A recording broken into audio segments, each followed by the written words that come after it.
ओम नमः शिवाय। भगवान शिव आप सभी पे अपनी कृपा बनाए रखें।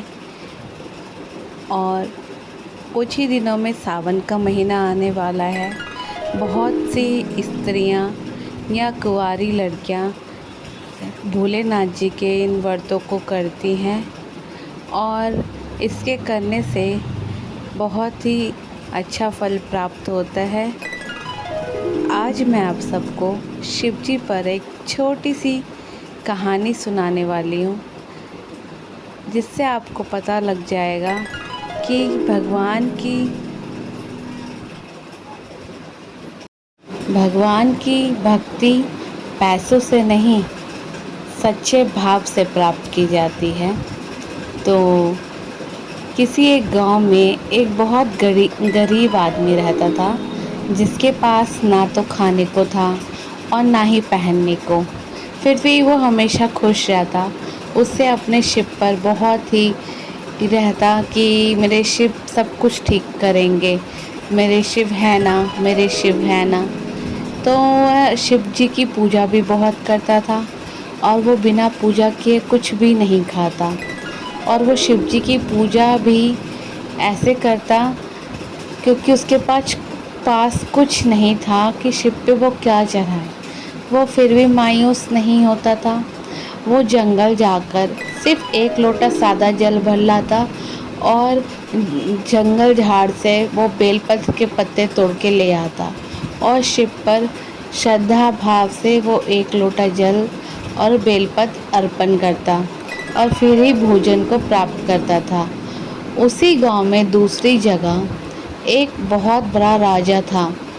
वो खूब धन दौलत वाला था। उसे किसी मंदिर जाने की ज़रूरत नहीं होती। उसने तो शिव जी का मंदिर भी अपने राजमहल के पास में ही बना लिया था। लेकिन वो राजा एक नंबर का बेईमान और लालची था और दिखावटी भी।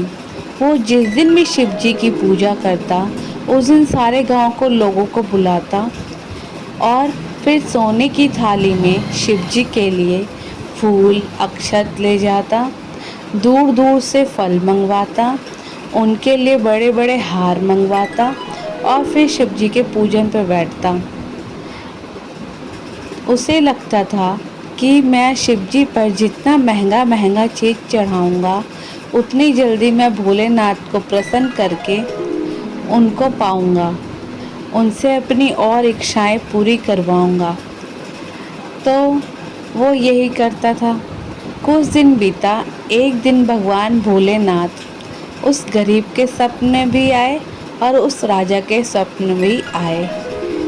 तो भगवान भोलेनाथ ने राजा के सोने के सब चीज़ को साइड रखकर उस गरीब के बेलपत्र और जल को स्वीकार किया और बेलपत्र को अपने माथे से लगा लिया। तो हमें इससे ये पता लगता है कि भगवान भी हमेशा इंसान के सच्चे भाव को ही देखते हैं, धन दौलत को नहीं। हम मंदिर जाते हैं, हम भी सोचते हैं कि हम भगवान पे ये चढ़ाएंगे वो चढ़ाएंगे। किसी को देखते हैं कि उसने बेलपत्र चढ़ाया, उसने बड़े महंगे महंगे फल चढ़ाए, हम नहीं चढ़ाएंगे तो शायद भगवान हमारी नहीं सुने। बिल्कुल गलत।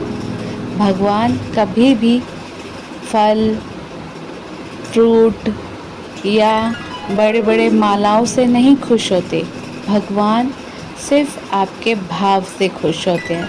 अगर आप मंदिर एक लोटा जल लेके भी जाओगे ना और भोलेनाथ से आंख जोड़कर सच्चे भाव से जो मांगोगे ना, तो आपकी मनोकामना ज़रूर पूर्ण होगी। आपको भगवान भोलेनाथ आपकी किसी भी चिंता की वजह नहीं छोड़ेंगे। वह हमेशा आपका साथ देंगे।